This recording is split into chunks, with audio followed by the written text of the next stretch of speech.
Good afternoon, ladies and gentlemen. Thanks for joining us today. My name is Matt Leshper with 1836 Property Management in beautiful Austin, Texas. I am also the co-owner of Premier Vacation Rentals, which is a startup vacation rental company based out of Austin, Texas, serving the Hill Country, Austin, and even San Antonio. Today, we've got a topic which is a little bit different than our normal of long-term rentals, and it's going to be on short-term rentals. So if you'll bear with me, I'm going to invite our guest up today. Her name is Talia. Stand by one sec, and I'll grab her to join us.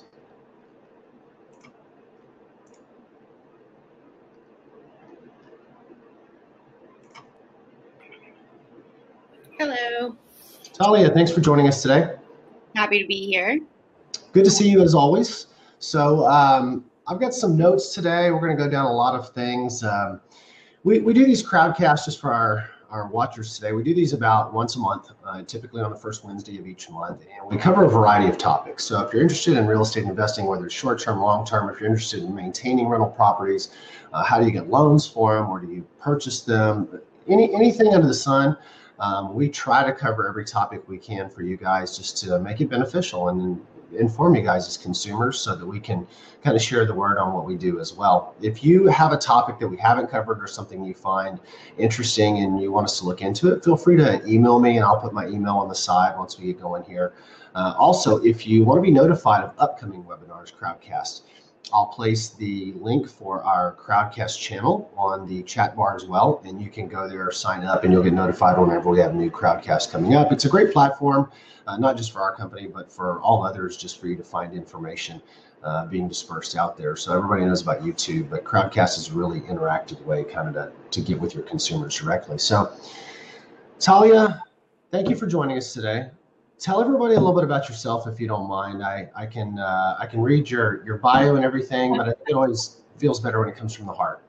Absolutely, yeah. So my name's Talia Lockard, and I've actually been in the vacation rental / short-term rental industry for about 7 years now. I worked at HomeAway Vacation Rental by Owner in their sales department for 6.5 years.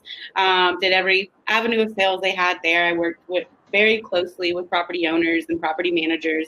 And about 8 months ago, I left and decided to join a startup called Rented.com.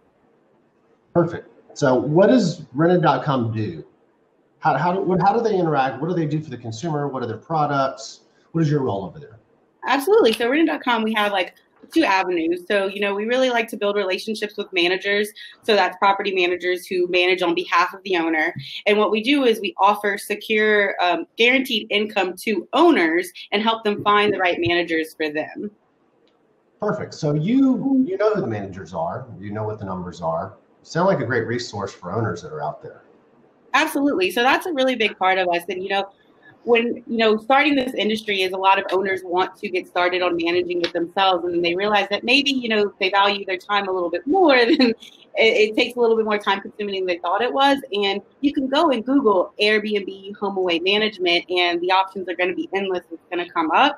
So we're a great resource to help find all those managers in the area. And it's, most of the people like yourself, we are building relationships and we know a lot about them to help fit the needs of everyone. Perfect. So it sounds like you've done a little bit of everything. Do you want to go into the details kind of on what rentals.com does, or you want to wait till a little bit later on that as far as the specificity of what they deliver to the consumer? For Rented.com? Rented.com, excuse me, yes. Yeah, no, you're fine.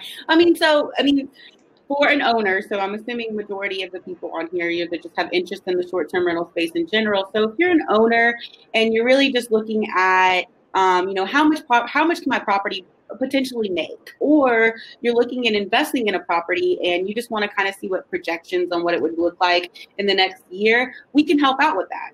So we would run, we buy lots of data. We have tons of, different resources to be able to give you, an expected range of what you can expect to make in the next year. And on top of that, what we would do is we help you, if you don't want to manage it yourself, we'll help you find a manager to be able, to manage your property for you. And then what we do is we offer a guarantee saying, we expect your property to make about 45 to 55K this year, but Rented.com is going to get that third party stamp of approval and make sure no matter what, you don't make less than $35,000.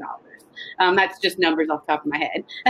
So we're just a really big data and production resource for owners and helping them find managers. And then on the other side of things for managers, we match them with the owners and then give consultative services to help run their business. Perfect. So before you leave, we'll make sure that there is a direct contact for you on the Absolutely. chat bar. I might be able to do it through one of the Q&As that we're doing, see if I can drag and kind of drop it on there quickly unless you beat me to it. Do you have access to the chat bar? I do, and I'll go ahead and put my Perfect. Yeah, go ahead and do that. So we want to make sure that we deliver some good things to the consumers today. And so we kind of preloaded some questions that we thought might be of interest to those guys. And it was certainly of interest to us when we got into the business. And you have a unique perspective in that you see not only the data behind it, not only the consumers as far as the owners, but also the property managers. And so you're getting a little bit of everything where most people only see what's in their lane. And that's kind of it. It's, well, this is what I feel. Well, that's not really the whole picture for any of us. We always have to take into that global account. So what are 5 things that you think would be really useful for us to discuss today in the short-term rental world? Absolutely. When I was thinking of the title, the 5 things, it was like, how ironic, not ironic, there's so many more than 5 things. So really breaking it down to 5 is difficult. There's a lot of detail in this space. I don't think people realize that when they get into it. I think they go, well, I'm just going to manage this. It'll be a hobby. That's exactly, one of the biggest things is everyone, it's exciting. Like everyone loves vacationing. I want to buy my second property. And honestly, for someone who's been in the industry as long as I have been, I wouldn't manage it on my own. I don't have time for it. And that's kind of, what makes it, there's really a lot of attention to detail that needs to be put into doing this. And if I had to, really think of 5 things that we could really talk about is, revenue and income, right? So what do you want to make off this property? Number 1, revenue and income. All right, I'm going to make notes just for the fun of it today to keep us all on the same page. Because, there are some people in different destination markets where they like having a short-term rental, but, honestly, they don't want people in their property all the time. They only want it sometimes. But then there's some people who really want to make a profit. And there's a difference between revenue and profit. And we can go more into that. Expenses are a big part of it. You buy this vacation rental, you have to think about furnishing it, paying the list on advertising websites, a management fee, cleaning. I mean, there's a number of things we could spend a couple hours on just that. Well, I kind of already said profit, but I think revenue and profit can be 2 separate things. Expectations. So I feel like expectations are really, really huge for everyone involved in this industry. I recently was at a conference last week, the first vacation rental women's conference in New Orleans. And I feel everyone I talked to was talking about setting the appropriate expectations. And I love that because if we're all know what's going on from the beginning, it's easier to move forward. And then, of course, regulations. It's crazy to think that you own a second home rental and it's your property and you want to do what you want with it. That's not always the case. And that's a really, really big battle that everyone in our industry is fighting at this moment. Well, we've got a few minutes. People want to hear what you've got to say. So let's dig into some of these. Let's start with the revenue and income. So just give me an overview here. What do people need to know? What is the income going to be steady? Is it going to be variable? Is it going to cover my expenses? I mean, I think that's their number 1 question. Am I going to make money on this property? Can I buy a home, vacation in it, and make money on it? Right. And that's, a lot of things with revenue are going to come in terms of location. I mean, location's big no matter where we are. But that's kind of where you need to kind of decide. So I'm going to buy this home. This is how much money I have allotted. This is what my mortgage is. And this is what I want to make per month on things. One thing that we do at Rented is we can actually put out a projection on what we could expect you to make on a monthly basis, which is, it's really cool and beneficial to owners, but you do have to be able to tolerate variable income. This is an industry that is constantly changing. And while we would love to tell you that in the month of March in Austin, 1 million people are going to come, well, it is South by Southwest. So that tons of people are going to come. That's not always the case. So don't, set your bar, like, hey, no matter what, I think I'm going to make this, but with the possibilities that you're going to make so much more. So that's one thing is, I wouldn't take vacation rentals as don't rely solely on the income coming from it until you've really been doing it for a while and you can understand that those things can change. That's really big. And then additional thinking, there's natural disasters that happen all the time, and that really can, turn off markets. And so you have to be prepared for that. Making sure you have the right insurance. Do you have loss of rent insurance on your property in case a hurricane hits it and you can't rent it for a little while, or tornado where we are now? I'm from the South, so I'm used to hurricanes. But a lot of these properties are coastal, and hurricanes or even red tide is a huge influence on whether they lease or not or rent. So that is out of your control as an owner. And then, do you know any market in the U.S. that doesn't have some seasonality? I mean, no, not really. I mean, everyone has some kind of seasonality in there, whether or not, you may think it's, I think it's beautiful here year round, but you also have to, like probably parts of Southern California. But you still have those, is it that time? You have to think of also times when people's revenue is there. Like travelers may not be in a place to want to go to Southern California this year because it's too expensive to do so. Flight prices could have possibly gone up, or there's so many factors that could come into what can change our industry at any point in time. Perfect. All right. So we're still talking about revenue. So location is one of the things you mentioned. So which properties make more money? If I want to go buy a vacation rental, this is my dream, I want it to all pay for itself. What does that property look like? Right. And so this is, again, location, very unique to location, and it's always going to be. So I'm going to, focus on a little bit of Austin on this one is, it depends on the area where it is, right? So let's say, close to downtown Austin or in the middle 78704 central area, on here, 2-bedroom, 2-bedroom, 3-bedroom, 4 bedrooms do really well in these areas because, people want to come to Austin, but they don't want to pay top dollar to do so. So they're packing as many people as they can in it.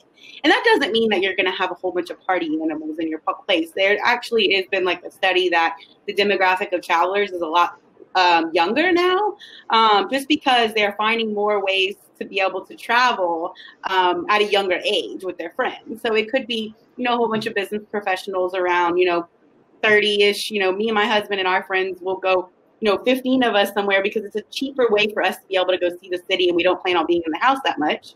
And we get to cook breakfast and dinner every day, so we get to save money. So it's a win-win. So in urban locations, I think that, your hot spot is usually the 2-3 bedrooms in there.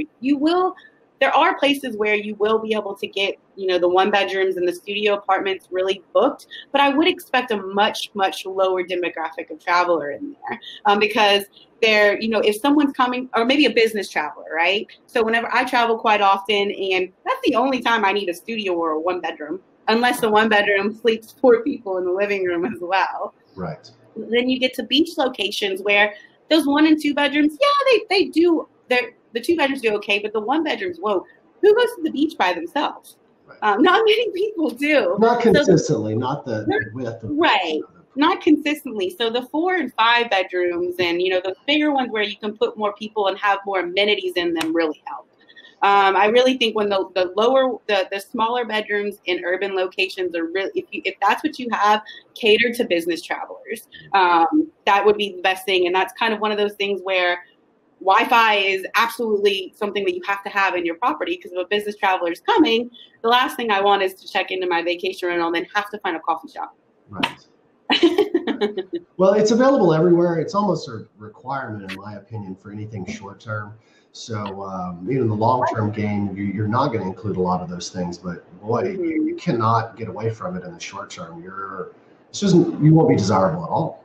Right. And, and that's something today, it's crazy. I think when I started in this industry that a lot of people didn't have it. But that was also how much change have we gone through in 7 years? It's a lot. So you do find it, and having, good internet is way more important. And that's something I think we'll get to a little bit later too. Well, let's make sure we stay on track for everybody today and keep going. So let's go to the expense side of the equation. So what do people need to know when it comes to expenses? You bought this place. It is your favorite downtown, 2-bedroom condo, and you've got a permit. or it's the lake house you've always wanted, but obviously you're not going to go to it every weekend, so you're going to really just use it 3 weeks of the year. Mhm. Now that you own it, what do you need to keep in mind? Right. So the number one thing I think you need to keep in mind if you're about to get your first vacation rental is furnishing. Okay. Furnishing is very. I keep putting grandma's couch in there. I mean, I brought it to college with me, and then I've had it in the garage, because it just didn't fit in the house. And well, I mean, I've got this other residence now. Why can't I just put that couch in there? Exactly. You can't. You can't. I mean, you can if you want, but your property is not going to be as desirable as as another property. One thing to think of is when people are going on vacation, they want to feel fancy, for a lack of better words, right? And they want to feel like things are nice and clean, and you need to make sure that you are accommodating that space for them. So, I mean, if you have a nice extra couch that you're putting, I don't know, not in the living room, in the game room, that's one thing. But everything needs to be, pretty sleek. Think about when you go to a hotel, right? Mm-hmm. So before vacation rentals became a space, you went to a hotel that had, obviously a little bit older curtains or carpet, or, it just didn't seem as, clean. You would leave a bad review.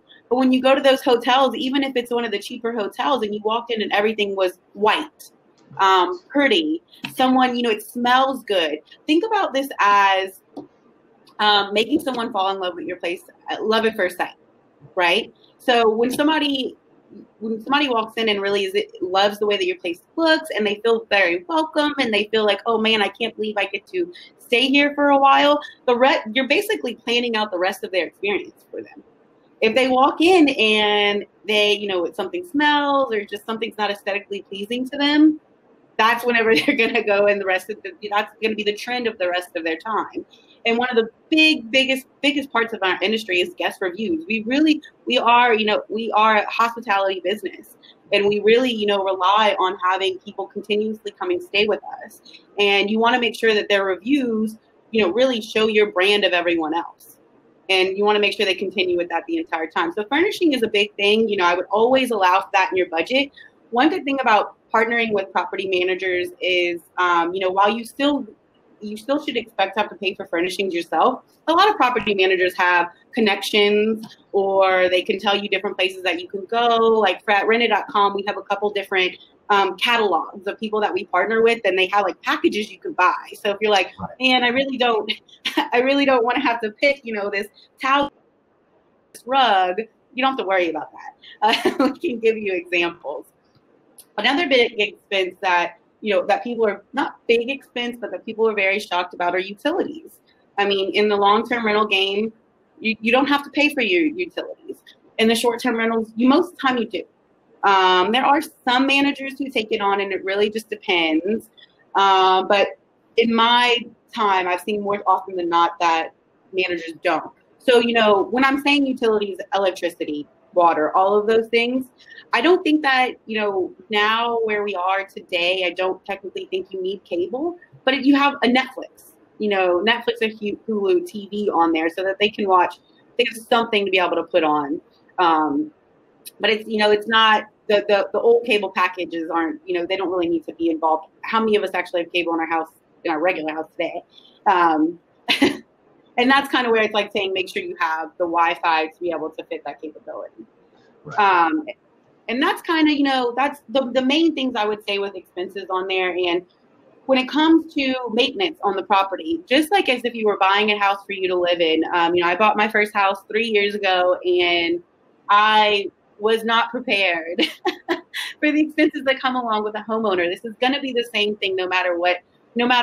So be prepared that things can happen. Most managers will take care of small maintenance things like changing the light bulb or things like tiny things, but you can't expect them to be, prepared to change your air conditioner. Like these things will happen, and you have to be ready to be able to update them. Yeah. And, speaking to the last topic that you just hit, which was revenue, there is additional revenue in the short-term side to cover these. But I think people have to understand that with that additional revenue comes additional expenses as well. So nothing is for free in this world. And that's a great point. Like if if I ran numbers for you and I thought that your short-term rental numbers weren't that you'd make more on the long-term rental game, I would tell you that. Like, I would never go and say, go do this, and then you'll have these utilities and you're going to make less money. And that's one part that we actually do that our company is really good at doing. But yeah, you may not see it right away, but additionally, you're supposed to make more money in short-term rentals in certain areas that will cover these utilities. But it's that saying, sometimes you have to spend more money to make more money. You do. It goes hand in hand. So anything else on the expense side that you want to cover?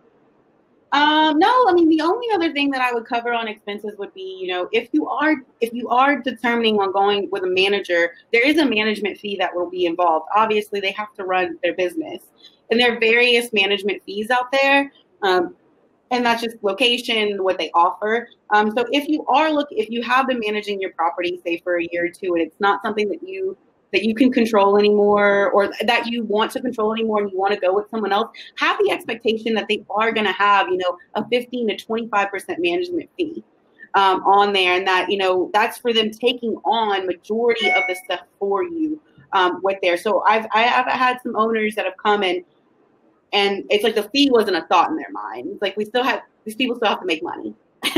They do, and I don't think people understand the level of engagement it takes to actually manage a vacation rental. It is a daily interaction with future guests, with past guests that have left damage, with people who are just asking questions, with maintenance teams and housekeeping. I mean, it's a job. It's a 24/7 business. Yes.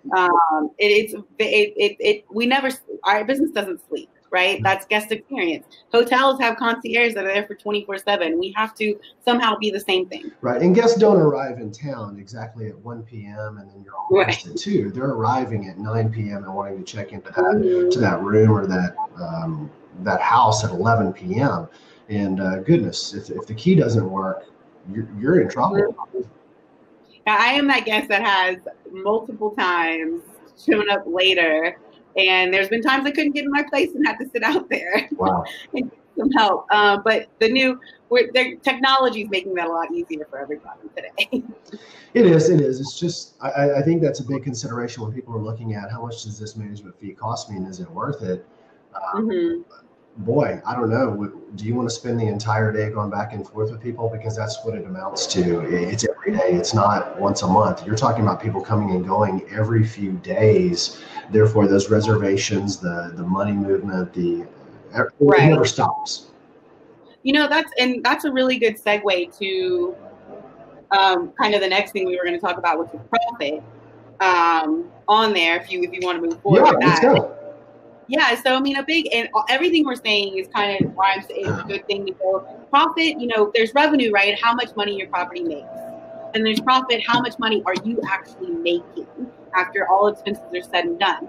And this isn't just, taking a booking and taking the money and then getting, booking after booking. There's so many more things that are involved in this. And on top of, the managers dealing with maintenance, getting the property's ready, cleaning, getting everyone checked in. You also have to think about, you have to list this property on websites for travelers to be able to see it. And that alone can be a full-time job. There are property management companies that have people that is the only thing they do is look at them every day and make sure that these properties look good. My background is at HomeAway, and that was part of my job. And when I say this it's not just, you can't just go list it and forget it. When I first started, in the industry, there was, people were still sending checks. You never knew what the response time was. And it was okay for someone to say, hey, I want to stay in your property. And you respond 2 weeks later and say, guess what? It's available. You can stay. Today, whenever I go to stay places, I send about 5 inquiries or 5 booking things. I look at the cancellation rate, and the first person to accept it, I go and cancel the other piece. I'm a very instant, ready to go person because I'm constantly on the go. With that also being said, I think the attention span of humans is like 9 seconds or 8 seconds, which is less than a goldfish, by the way. So you have to remember you have to keep them involved. And whenever you are, making your listings good for profit, think about, the pictures, right? Having professional photos. We all think that our Instagram filters make a professional photo, but that's not the way that it comes off to everyone. So doing that investment on there, photos are the first thing that someone's going to see on your property. So there's a booking funnel. They go to your photos and then they click on your listing. And this is not even if you're on a vacation rental. If you're looking at a property management website, the same thing's going to happen. They may not actually get to the description. So what could you do that? Make sure you use the captions on the photos. Make sure you're actually painting a good picture for the traveler to be able to walk through and want to actually continuously, easily go through your property before something happens, they forget about your property and then they go into the next one. In most cases, while they're using filters on websites, they're seeing at least 30 to 50 listings, if not more. Well, and just even the use of a wide angle lens. I mean, you can say, okay, I'm a great photographer and I'm going to use my, iPhone 87 to take the best. It's got 4 cameras. It's not a wide angle lens. And so even if you piecemeal it together, it's not going to upload correctly. It won't fit the parameters of that window. So hiring a pro, even for a singular investment once a year on that property is huge. Right. And, I used to say, my last position would always say, you don't have to go and find like the best photographer online. There are photography art students who would be dying to take pictures of your property. Right. Give these people exposure to be able to do so is a really, really big thing. And so it's really just keeping up with everything. That's what's going to help your profit, be more profitable in the long run. Well, and a professional photographer for a short shoot may do $150. That's the equivalent of one night. So if you book that room one additional night out of the whole year because you took great photos, it's already a break even. So it's kind of a no-brainer. I love the way that your brain works in that. And you always use that. It's like one night can pay for some of these things you have to do to make the most profit. Yeah. And when it comes to listings, the last piece of advice I love to give people is, find, your aunt, your uncle, your daughter, your cousin, your friends of different age ranges, sit them down in front of HomeAway, VRBO, Airbnb in a certain area, give them just a list of properties and tell them to tell you what they like the most about. Don't show them your properties. Just say, hey, like when you're scrolling through, what catches your eye? What do you want to click on? What's confusing to you? Do your own case study with people that are around you so that you can figure out how you want to cater to which audiences and how you can be creative. You're going to get some scary feedback on that. You could. I think we've all got crazy uncles, so no telling what'll come out of it. But it'll at least be interesting and give you some good advice. Right. And it's free. I know. I showed my grandfather one too. I don't think he knows the internet exists today still. And he was like, what is this? And he's like looking at my phone and all of a sudden he just started like pulling up pictures and like it was I didn't get as much from him, but it was interesting to see what caught his eye, being that he doesn't have a phone. So it was like he really, really different. And then another thing is show people on the computer versus their phone. Most people are looking things at mobile these days and they aren't seeing as much on there. So you like to see those differences in there as well. Yeah. So those first few photos really have to pop. I mean, if you got one bad photo of that old couch, you're done. They're going to exit out. So there's not going to be a little heart on that listing. Right. I always say the first 3 to 5 photos, they better be the best photos and catch someone's eye on there. And then you're right. Just go through a story of everything else. Well, let's talk about expectations because I think owners really come to the table with this dream. We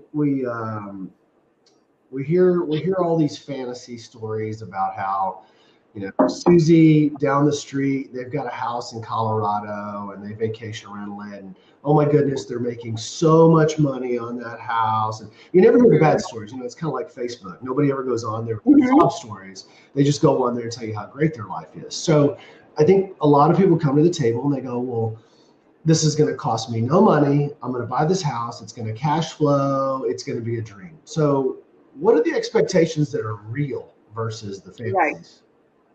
So, as soon as you get a house and someone, maybe me, gives you a projection on what you're going to make, right off the bat, you need to remember that there's going to be a 3 to 5% charge to get this actually advertised. right? That's not free. Google, everyone says Craigslist is not an option, No, right? You know, no, like, not at all. right, that's there. And Google is not free for the people who list on Google. So you actually have to be able to, you have to expect to pay something like that. Additionally, you need to basically write out your own expectations. I'm going to buy this property down the street. I don't plan on using it. Or I'm going to buy this property on the beach, and my family and I are going to go 3 to 6 months out of the year. So remember, if you're going to go and use your property at the time that is the height of the, height of the season. So a good example would be, let's just take Austin, because we're here. Austin, if you want to use your property during the 2 weeks during South by Southwest, you're losing a lot of revenue by doing so. So expect that. Expect that when that happens, because you may come to me and say, hey, here's this address, 1234 South First Street, and I give you a number and you're so excited about it, but you didn't tell me that you were coming in for 2 weeks during South by Southwest. Additionally, on the beach, Gulf Shores, Alabama, the biggest time over there is May to September. So if you're taking that entire time to go, that means that you have to know that. And not saying that your property won't make profit, but then we need to market it to snowbirds rather than people who want to go on the beach. So there are ways around this, but you have to be upfront about it if you are trying to make the most profit possible. So that's basically determined. I'm going to buy this property and I would like to make some money, but I want to use it more often than not, right? Then that's okay. Go with the flow. You can totally do that. But if you're in the mindset where you want to make as much money as possible and you're really trying to save for your son's college, or you really want to pay something off, you need to be prepared for someone to say, hey, it's probably not that good idea for you to come stay in your property at this time because you're going to lose X in revenue. And why not go stay in it in the slow season if there's any maintenance to be done? If you really wanted to save some bucks and you're the do-it-yourself person, lock it out for 2 or 3 weeks in the time of year that nobody wants it. Do that required maintenance while you're there on site. You've got a vacation and you saved yourself some money, but goodness, don't do it during peak season. Right, exactly. Like if it's, and you have the shoulder seasons, the off seasons, they're totally fair game for you. Just be prepared for that, right? Like, okay, we're not going to be here in the height of it. We'll be here at this time instead. And then another thing, another big thing about expectations is, do you want to personalize this to yourself, or do you want to personalize this to a guest who's coming in your property? And you're going to have guests of all different shapes, sizes, ideas of what they want in there. And that's where, if you really, really want, if you want to welcome a lot of guests into your home, that you need to make everyone be able to feel welcome, right? I like in Austin how a lot of people have like Austin art and stuff on the walls, but they like it because they get to see everything's around here. But if you have the pictures of all your family, a couple of people feel like intruders in your home. It almost feels like they're watching you. It does. I've been in those, and it's like, okay, I'm supposed to be on vacation, but I'm nervous about what I'm doing. And that's one thing. You never want to sleep in somebody else's bed either. I mean, even in a hotel, you may block that out. No one has ever been in this bed before. Right. But you certainly don't want to go in and look at the photos. It's true. So don't make them feel like it's someone else's house in there. And one, thing when you're going to use your house is lock off a closet. And that way you put everything that you really care about in that closet, in there. And obviously you'll probably care about this expensive nightstand you bought, but there's traveler insurance to help if anything happens with that. If anything happens to things that happen right there. But yeah, just make it cater to what you want it to be. If you only plan on marketing your vacation rental to your friends and family, you can do whatever you want with it. But if you want other people in, you really need to make a more streamlined, clean approach to allow them in your property. Yeah, so one of the things I noticed when we went and we did some shopping, if you will, to gain the experience from the guest side before we got into this, and we noticed an abundance of plastic plants. All kind of plastic plants. We were just really surprised, and because all they really do is collect a lot of dust, right? No one is dusting 72 plastic plants once a week. Well, these were some homes in Florida, and the homes were structurally great. There was nothing going on there, but there was just some updates that needed to be made. And so when you're talking about personalization, I think it's the photos. It's also the style One of them was very stylistic, black, gray mirrors. It felt like I had walked into a 1980s concert or something, but there was nothing wrong with the home. They just hadn't been updated since apparently it was bought in the 80s. So I think it's style as well to go on with that. That's a great example. I remember being a couple years ago, it was a certain area. There was someone who was upset their property wasn't making what it had been making 5 years ago, right? This is a constant changing industry. And I pulled up the listing and they had green carpet. They had, grandma's old floor quilt on the bed. The curtains were, it was crazy. And it literally pulled it side by side up to this one that was and new stuff. Spend that time to make those changes. People, they like that. It doesn't always have to be the most modern thing in the world, but you do have to update properties. Right. And I don't think you need to renovate the whole house. Nobody's asking you to go in and gut it. No. Nobody's asking you to put in travertine or marble. Absolutely not. We're just asking you to clean it up a little bit. Right. Exactly.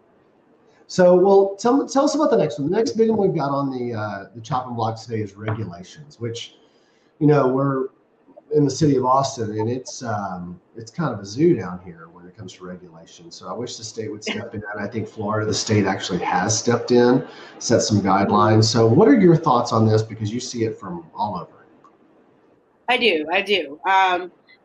It's crazy to think this was a huge thing, that there's regulations in vacation rentals. Like, who wants to think about that when it comes to vacations?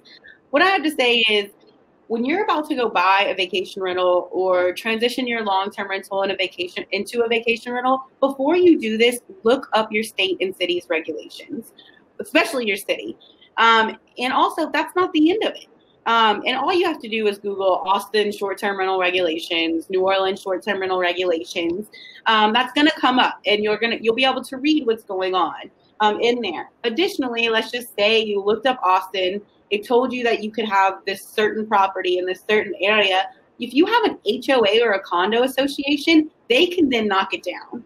So there are many levels of it. So before you're excited, you're talking to your family, I'm going to do this, make sure you have all your ducks in the row, because you don't want to get, burned down before you ever get started with it. Additionally, regulations can change, and they do change very, very often, and it's a drop of a hat. It's really, a couple things to look out for is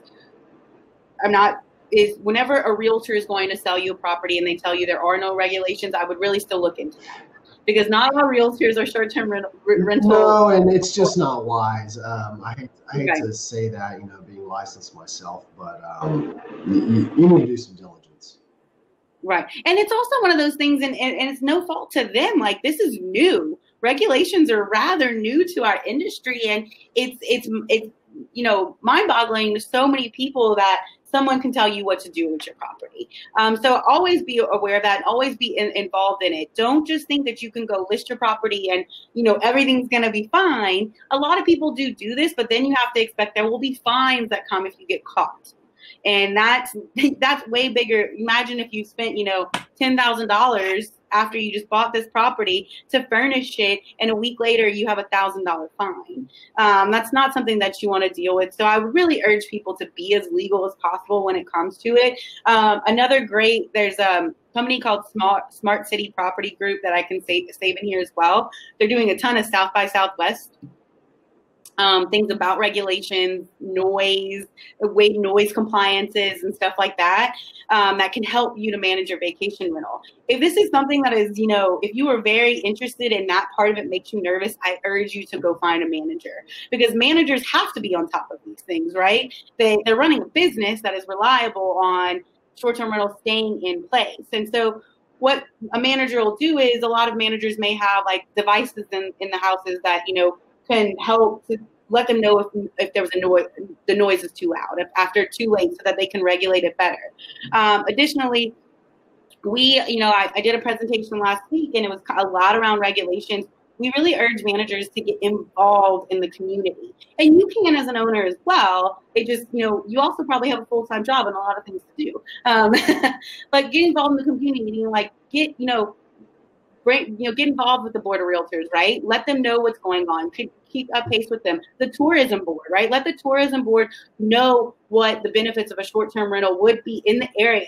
Get involved with the Chamber of Commerce. Let them know that you're around, because unfortunately, more often than not, I feel like this happens in way more industries as our own, is there's been 6 months of conversations going on about regulations changing before any of us know about it. So it's really... I think regulations have changed a lot of times 6 months before we even hear about it. I'll speak to Austin, and I'm very lucky to be in Austin. I love Austin. I'm from the area. However, dealing with the city of Austin is unpleasant at best. Those of us that are even licensed and actively participating in any knowledge that we can obtain have to seek information on new policies that they put forth, whether it's employment law, whether it's regulations, no matter what it is. There's no, we don't feel, maybe they have some resource that none of us are aware of, but we don't feel as though that they disperse that information readily. And when you're talking about short-term rentals, these laws change with every other lawsuit, every other city government, every other city council meeting. They just do what they want when they want. Everybody else is supposed to be aware and act upon it. It's kind of brutal to the consumer. If you're an owner trying to even do right in this atmosphere, it doesn't make it easy at best. Right. And it's crazy. And if you're only in a certain market like Austin, New Orleans, with those, I would urge you to go and set up your Google alerts and put that way anytime short-term rentals, vacation rentals are actually talked about in any kind of article, you'll get an alert that it comes through that way. I work in a lot of different areas, so my Google alerts are very intense. But that's one thing I'm noticing. I'll sit there for an hour on Saturday so I can catch up with my articles, and things would have changed. Some, like New Orleans just changed their regulations, and no one had any idea that it was about to happen. So it's being involved and just, being, setting that expectation that this could change. Just because it's okay today doesn't mean it's going to be okay 15 years from now. Absolutely. So what did we miss today? Is there anything else we need to go over when it comes to, we're still in regulations, but anything else that we just feel would be helpful to the consumers? Sorry, I've been sitting a little bit long. I've got to straighten up. You're fine. There's a lot of things. I would be, a lot of advice that I can give is, there is, be open to change if you're coming into this industry. That's, a very, very big thing. So a good example of that is kind of what I said earlier, right? E-commerce, people wanting to actually be able to book online, book direct, not talk to a person. But then there might be people who want to talk to a person. There might be one way you're running your business today that's going to be more efficient in a couple months, and be open to that change that's going to happen for you. You're going to see tons of people in this industry who want to give you a lot of advice, right? And it could be from professionals from OTA sites. It could be from people like myself. It could be from a property manager like Matt. Take all this information in and then do your research, right? Do your research, find your confidants that are going to help you to move forward with the industry. But the biggest thing is it has changed so much in the past 7 years alone. I can't imagine, I met a couple people who have been in this industry for 25 years, and they remembered like literally sitting there with a notebook, a piece of paper, and like highlighting what they needed to do next. And now everything's automated with there.